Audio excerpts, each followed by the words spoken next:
अस्सलाम वालेकुम वीवर्स, कैसे हैं आप सब। तो इस वक्त सुबह के 8 बज रहे हैं और हम लोग उठ गए हैं। तीनों बच्चों ने नाश्ता कर लिया है और अभी हमें इन तीनों को लेके हॉस्पिटल जा रहे हैं। मैंने अभी तक ख़ुद फ्रेश नहीं हुई हूँ। मैं अभी तक सिर्फ बच्चों को नाश्ता करवाया है और इब्राहिम ने भी दूध पी लिया, मिट्ठू ने और किरत ने भी नाश्ता कर लिया। तो अभी बस इनको मैं रेडी करूँगी, फिर मैं इनको लेकर हॉस्पिटल जाऊँगी। तो दिखाती हूँ फिर आप लोगों को वहाँ से।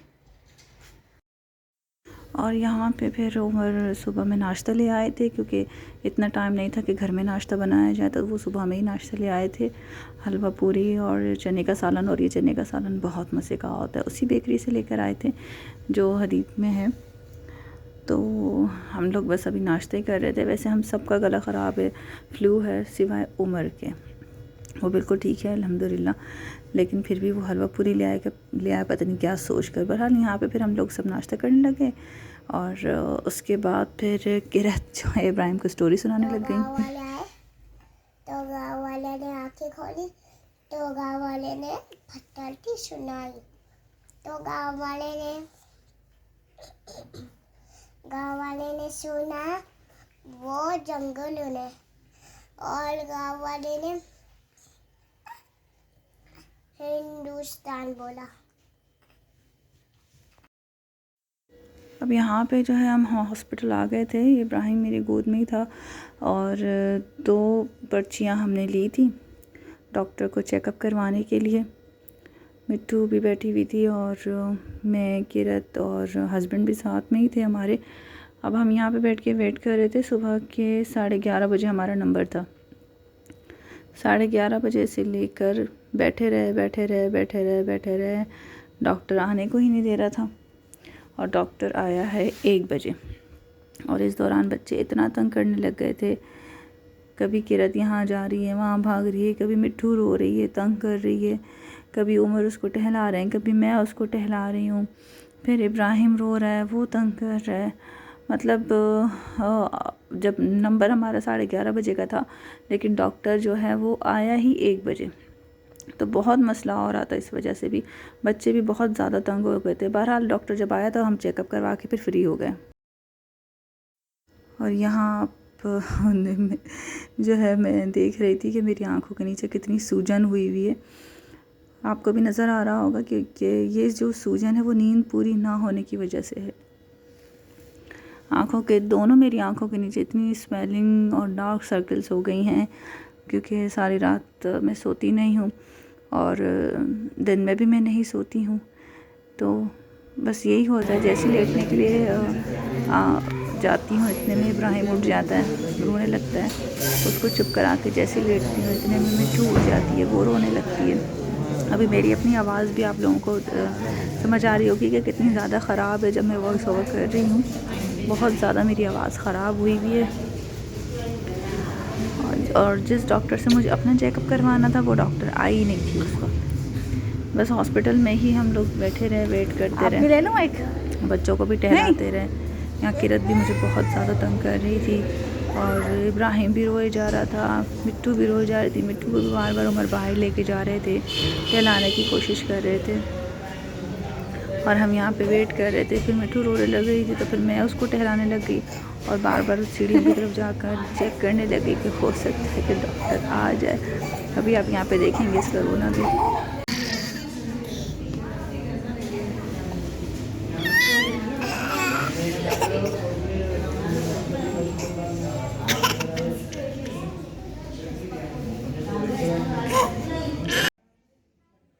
तो देखा ना आपने कितना ही शदीद रो रही थी, इससे भी ज़्यादा ये रो रही थी, इतना तंग कर रही थी और डॉक्टर आया ही नहीं था। और मुझे ख़ुद बैठे बैठे जो है वो ऊँगे हुए आ रही थी, नींद आई जा रही थी बार बार, क्योंकि मेरी नींद ही पूरी नहीं हुई थी।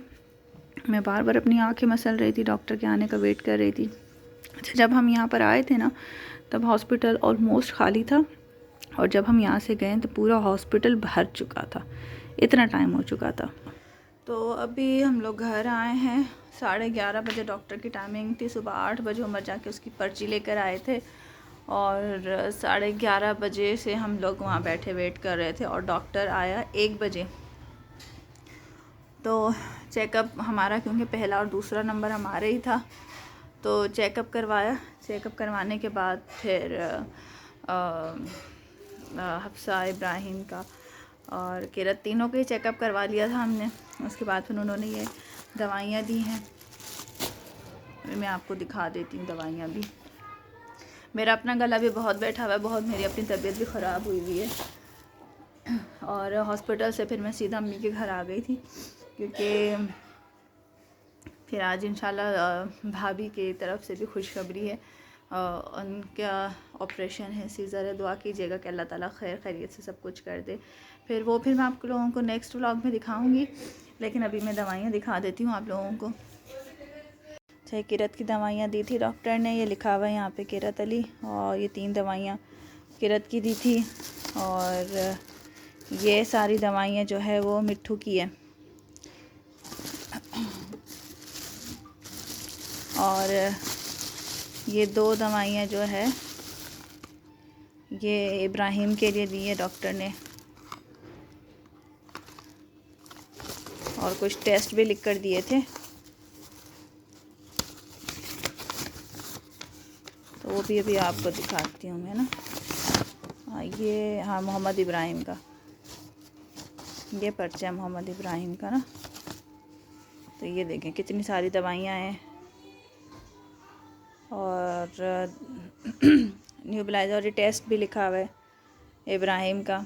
मिट्ठू की पर्ची मुझे नहीं मिल रही अभी, शायद वो इब्राहिम ले गए, वो उमर ले गए सॉरी। तो उसके बैग में मुझे नहीं मिल रही है, तो पुरानी पर्ची में देखती हूँ मैं। हाँ ये पुरानी है। मिट्ठू की पर्ची शायद उमर ले गए, उसमें भी इसी तरह के 2-3 टेस्ट लिखे हुए थे। और नहीं ये रही, मिल गई, ये रही, ये मिट्ठू की है। मिट्ठू क्योंकि ORS नहीं पी रही है, बहुत कमज़ोर होती जा रही है, उसके जिस्म में नमकियात की कमी हो गई है और रंग भी पीला हो गया है। तो मैंने डॉक्टर को बताया था कि वो ORS नहीं पी रही, तो उन्होंने कहा था कि इस तरह से ना देसी हमारा ORS जो बनता है, 4 गिलास पानी में 4 चम्मच चीनी और आधा चम्मच नमक मिला के वो आपने इसको पिलाना है, जितना पी सके। तो बस मैं वही करूँगी। हाँ ये देखें, ये लिखा हुआ है ना हफ्सा। ये है मिट्ठू का वेट भी, वेट किया था, वेट भी बहुत कम है इसका ना। और ये सारी इसकी दवाइयाँ हैं। और ये टेस्ट लिख कर दिए हैं मिट्ठू के, ये रहे।